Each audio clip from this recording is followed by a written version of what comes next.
हरे कृष्ण। गुरुवे गौरचंद्राय राधिकाय तदालये कृष्णाय कृष्णमुक्ताय तद्भक्ताय नमो नमः। सर्वप्रथम मैं अपनी शिक्षा गुरु श्रीमान रामदास प्रभु एवं निताई सेवरी माता जी के चरण कमलों में दंडवत प्रणाम करते हुए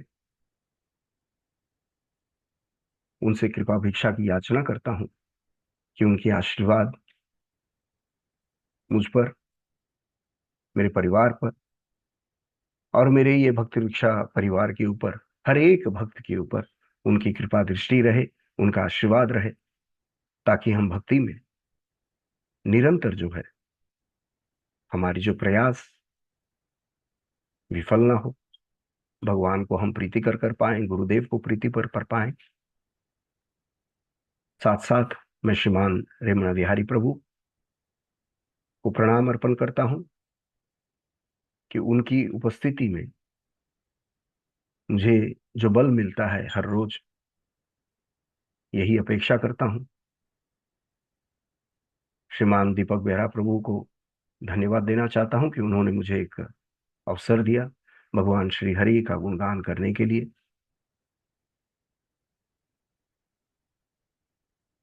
तो मैं सोच रहा था कि ऐसा किस चीज के बारे में हम वार्तालाप करें। तो मुझे भगवान के जो क्या बोलते हैं विभिन्न कल्पों में विभिन्न लीलाओं को विस्तार करके विभिन्न रूपों से भक्तों को जो आनंद प्रदान करते हैं, तो क्यों ना उस विषय पे मैं चर्चा करूं।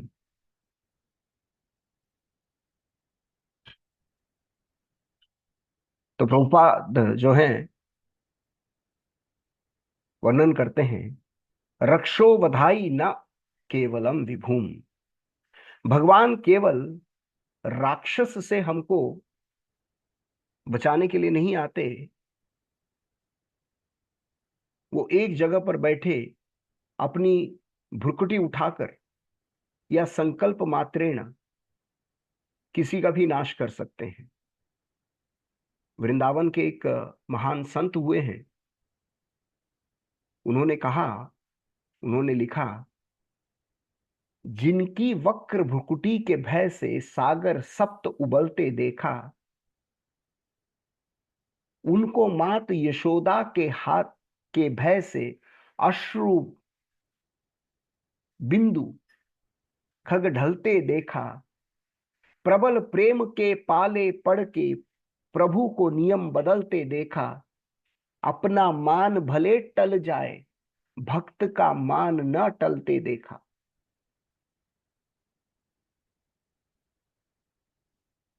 ये हमारे भगवान जी हैं, जिनकी वक्र भ्रुकुटी से सप्त सागर उबलते देखा। आज से लगभग एक सहस्र वर्ष या कह लीजिए उससे ज्यादा श्री रंगनाथ जी के मंदिर में यह घटना बिल्कुल सत्य है, तथा भक्त माला में इसका वर्णन है। एक समय श्री रंगनाथ जी के जो प्रभु के प्रिय भक्त थे, एक महंत, वो अपने शिष्यों के साथ दक्षिण यात्रा के लिए, दर्शन के लिए निकल पड़े। जिस रास्ते से वो निकल पड़े, संध्या का समय जब आया तो एक रमणीय वातावरण को देखते हुए तो महंत जी ने निश्चय लिया कि इस जगह पे वो थोड़ा विश्राम कर ले, भगवान का संकीर्तन किया जाए, नाम कीर्तन किया जाए। संयोग से वह स्थान एक वेश्या का था, वेश्या वहीं पास में रहती थी। महंत जी उनके शिष्यों के साथ, इस बात को उनको पता नहीं था कि यह जगह किसका है। वेश्या भी बड़े दूर से जो है इनकी क्रियाओं को देख रही थी, ये किस तरह भगवान की पूजन करते हैं, किस तरह भगवान की कीर्तन कर रहे हैं, किस तरह भगवान का नाम जाप कर रहे हैं। जब इस सभी संत का भोजन प्रसाद व संकीर्तन समाप्त हुआ, अंततः वो वेश्या एक बड़ा सा थाल में स्वर्ण मुद्राएं लेकर महंत जी के समक्ष प्रस्तुत होती है और महंत जी को प्रणाम करते हुए ये भेंट उनको अर्पण करती है। अब वेश्या का ये स्वर्ण भरा जो ये थाल है, महंत जी कैसे स्वीकार करते? महंत जी ने उस वेश्या से कहा, हम बिना जाने ये धन स्वीकार नहीं करेंगे। आप ये बताओ कि ये धन आपने कैसे अर्जित किया? वेश्या ने भी द्वार पर आए इस संतों को झूठ ना कहकर उसने अपने हृदय की बात सच सच बोल दी कि मैं एक वेश्या हूं, समाज में ऐसे पुरुषों को रिझाती हूं और इस तरह मैं अपना धन अर्जित करती हूं। इतना कहकर वो महंत जी के चरणों पे गिर पड़ी और फूट फूट कर रोने लगी। तो महंत जी ने श्री ठाकुर जी की भक्ति का, दान देने का अनुग्रह जो है वेश्या कि मैं ठाकुर जी को ये देना चाहती हूं ये दान, तो अनुग्रह करने लगी। तो महंत जी हृदय हृदय में भगवान रंगनाथ को स्मरण करने लगे कि भगवान मैं क्या करूं।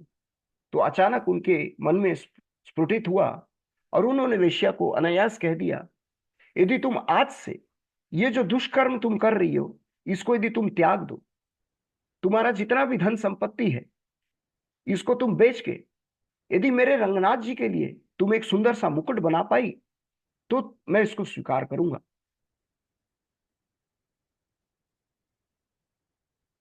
और यदि इस मुकुट को मेरे प्रभु स्वीकार कर लेते हैं तो समझ लेना उन्होंने तुम्हें माफ करके अपने शरण प्रदान कर दिया।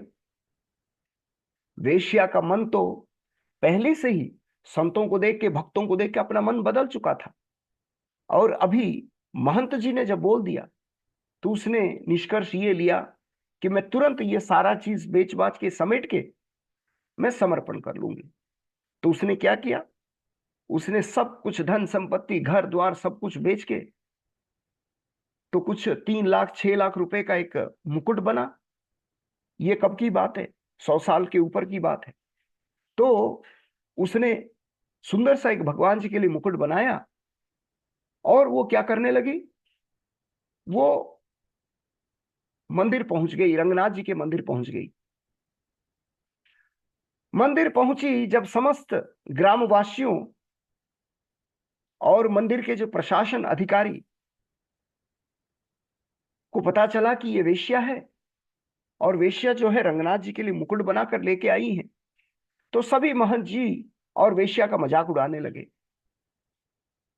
और जैसे ही वेश्या मंदिर में प्रवेश करने लगी, द्वार पर पहुंचते ही सब लोग जो है इसकी निंदा करने लगे और इसको द्वार पर ही रोकने लगे। तो बेचारी जो वेश्या है जमीन पर गिर गई और फूट फूट कर अपना माथा पीटते हुए फूट फूट कर रोने लगी और मूर्छित होकर जमीन पर गिर पड़ी।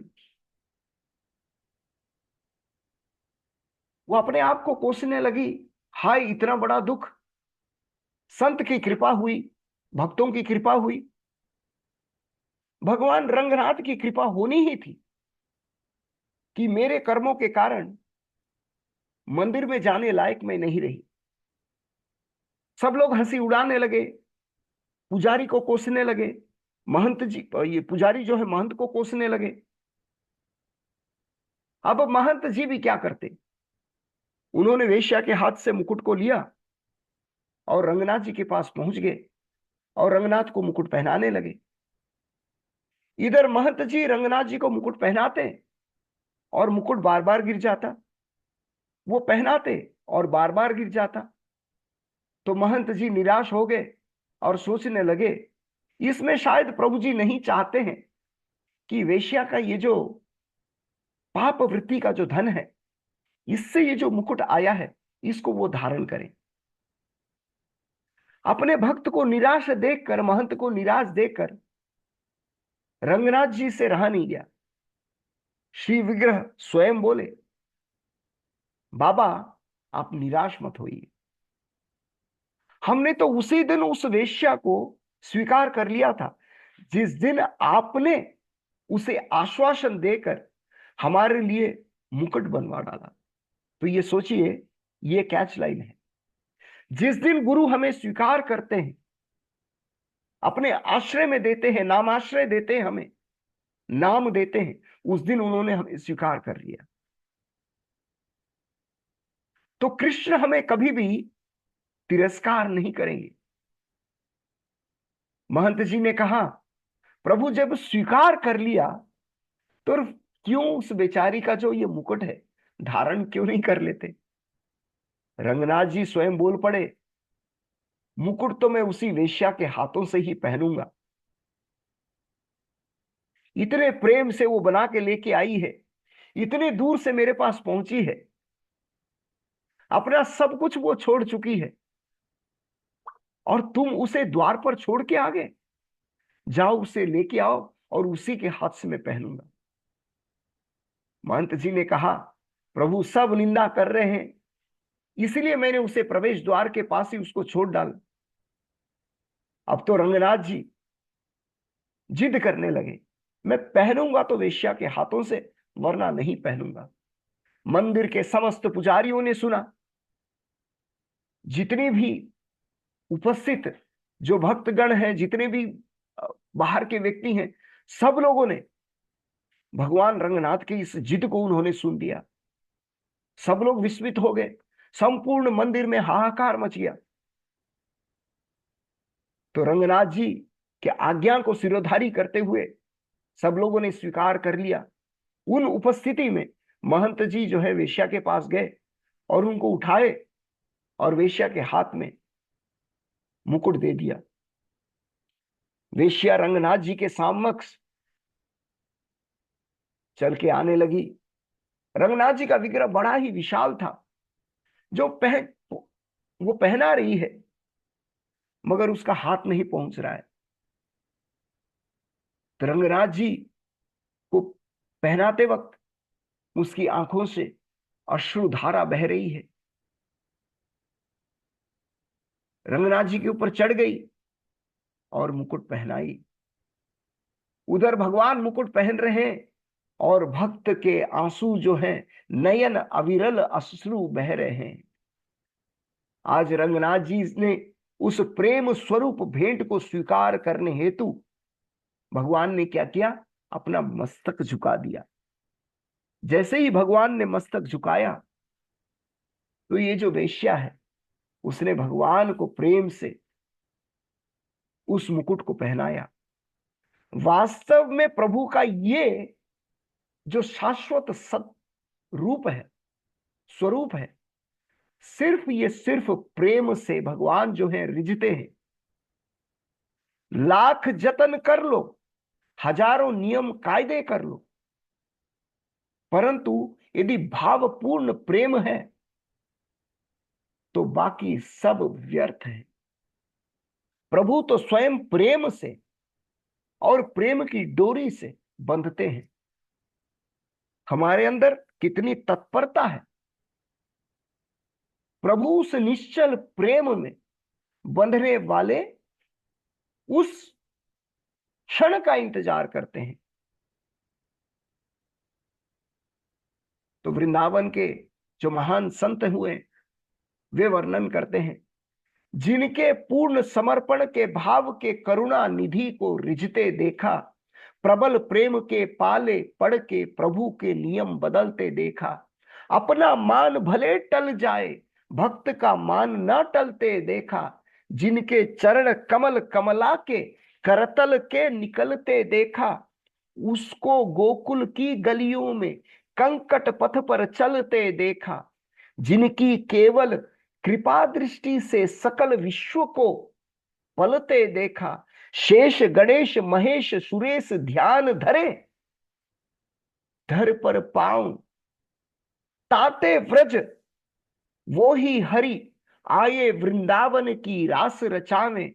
जिनकी केवल कृपा दृष्टि से सकल विश्व को पलते देखा, उसको गोकुल के माखन पर 100 बार मचलते देखा।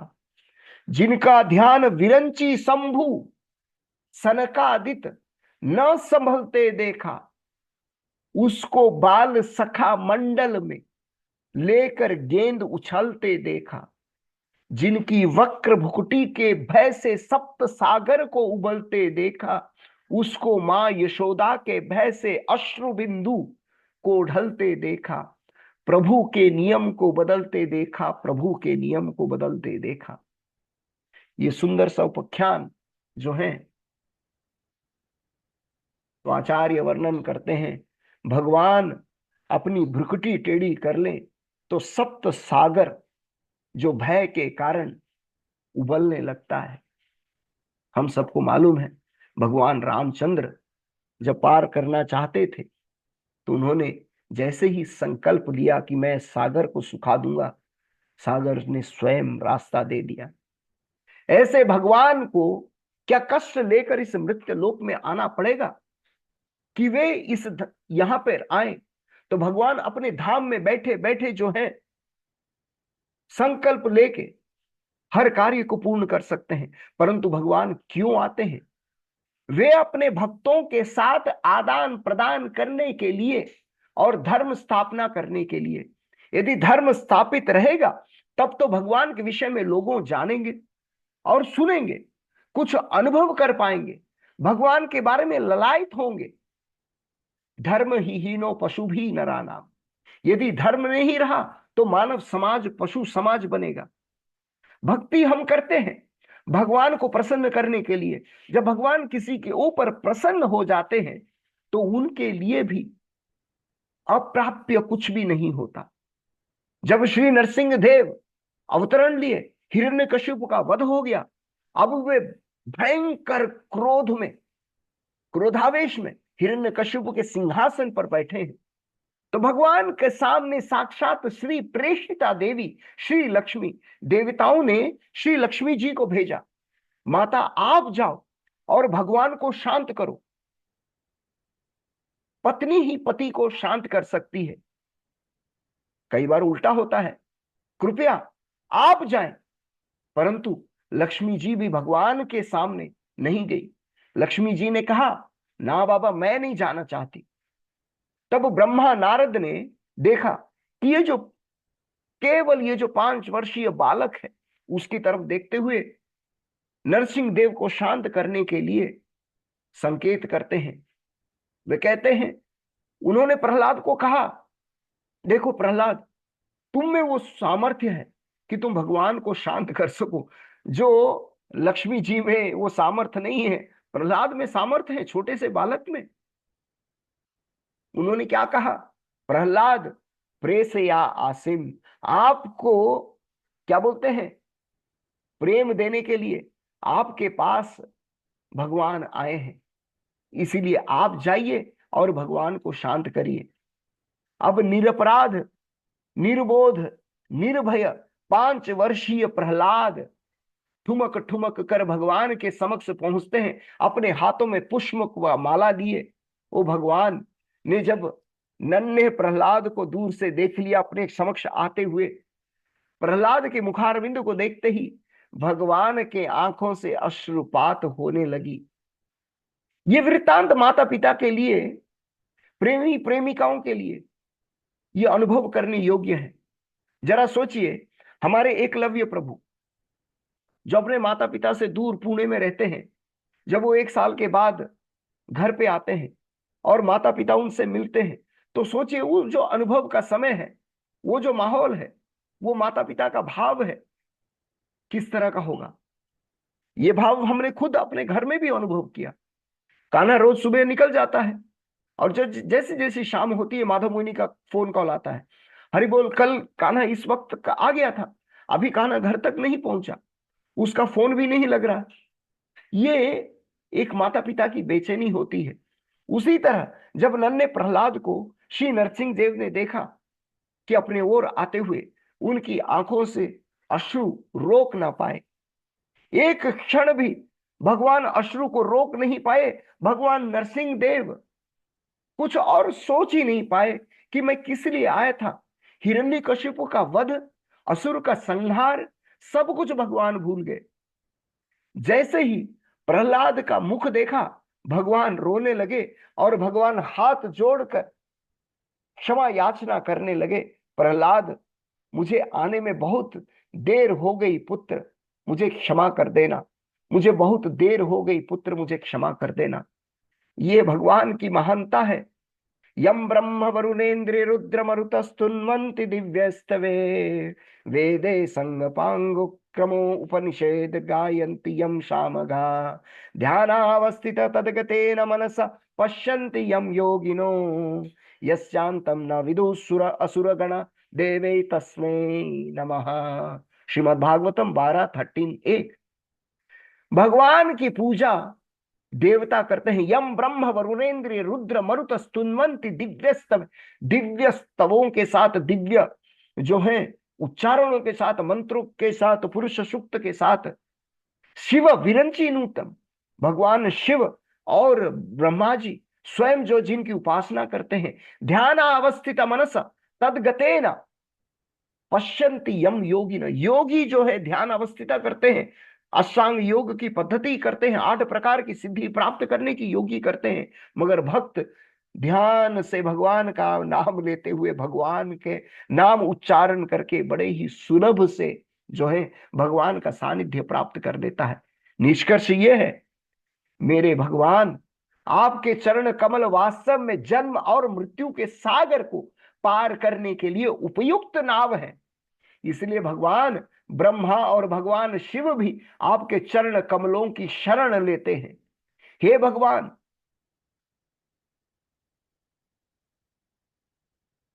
कह रहे हैं जिनकी अनादि काल से अनादि लोग श्रवण पूजन मनन कीर्तन करते हैं, ये हमारे जो भगवान हैं जिनके अनादि काल से अनादि लोग श्रवण कीर्तन मनन करते हैं, जिनको स्वयं शास्त्र जो है वर्णन नहीं कर सकता, वैसे भगवान एक 5 वर्ष बालक के सामने हाथ जोड़कर क्षमा याचना करते हैं, मुझे माफ कर देना पुत्र, आने में बड़ी देर हो गई।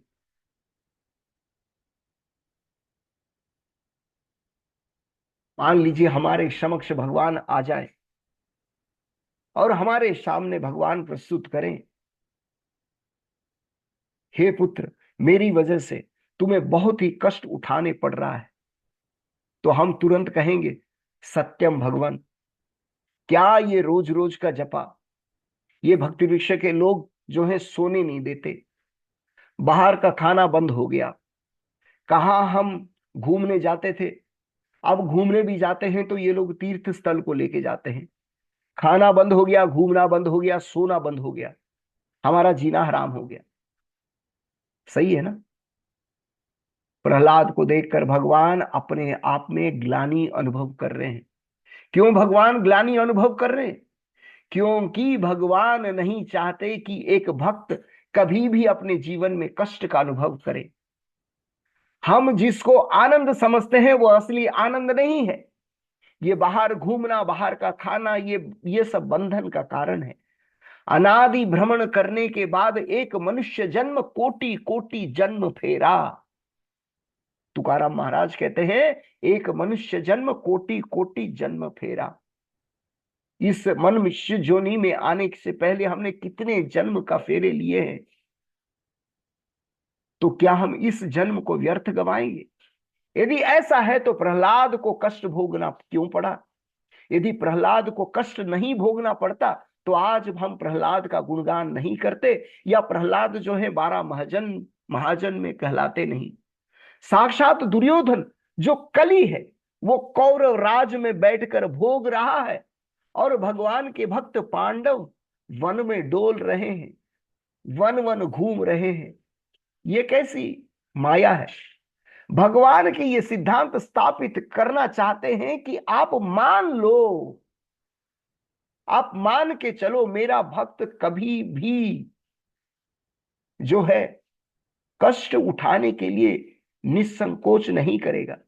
जब वो कष्ट उठाएगा तब वो महान भक्त की पदवी पर बैठ पाएगा। मैं मदद करूंगा, मैं मदद करूंगा।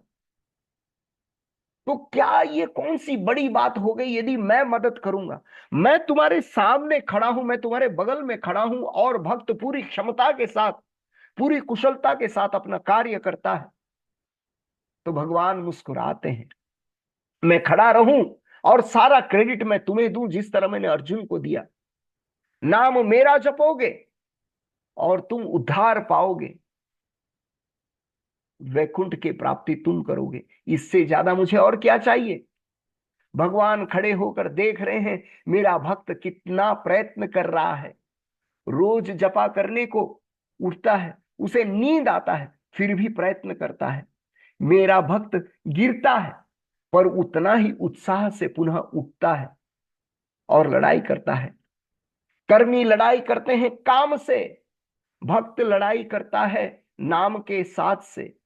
सब काम तुम कर रहे हो कन्हैया, नाम मेरा हो रहा है। भगवान जिस पर रिंझ जाए उसके लिए कोई भी चीज अप्राप्य नहीं है। ध्रुव ने क्या मांगा, भगवान ने एक अलग लोक बनाकर दे दिया। भक्त ने नाम जपा, भगवान ने वैकुंठ प्रस्तुत कर दिया। द्रौपदी ने हे गोविंद हे गोपाल मांगा, भगवान वस्त्र बन के आ गए। अभी भगवान वस्त्र है या भगवान चक्रधारी हैं, ये समझना नामुमकिन है। प्रबल प्रेम के पाले पड़कर प्रभु के नियम को बदलते देखा। अपना मान भले टल जाए, भगवान का मान न टलते देखा।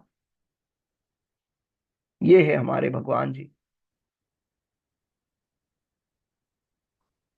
तो यही निवेदन करता हूं, यही अपेक्षा करता हूं कि आप सबका आशीर्वाद रहे।